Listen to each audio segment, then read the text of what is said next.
I'm going to demonstrate a technique I like to use to mobilize the occiput on C1 or the atlas to mobilize the craniovertebral joint.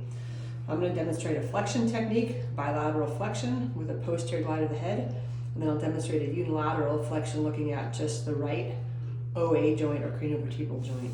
So I'll show you on this skeleton model, and then I'll show you on the real model. So I'm going to put one hand on the back of C1.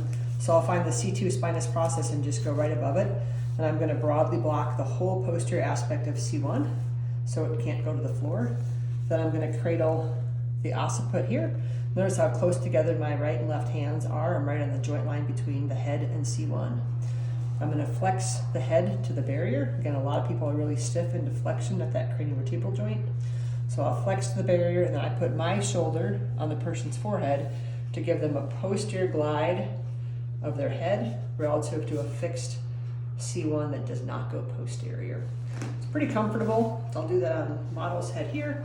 So again, my left hand, I find C2, I slide right above C2, superior to it, so I'm blocking the whole posterior aspect of C1 as much as I can get on.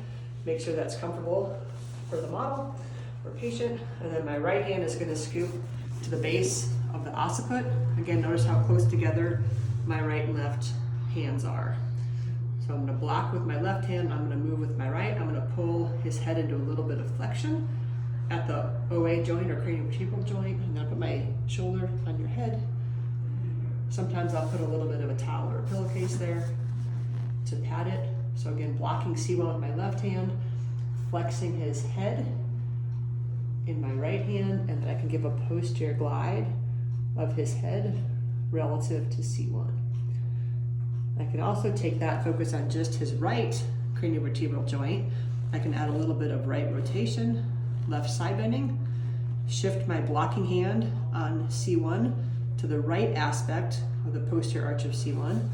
Take my right hand, come to the right part of his occiput. So I'm on the right side of C1, right side of his occiput. He's in a little bit of left side bending, right rotation.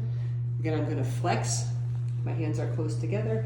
Flex his head, and then I give a posterior glide from my right shoulder, moving his whole occiput posterior on the right side over C1 to increase flexion of that right OA or craniovertebral joint.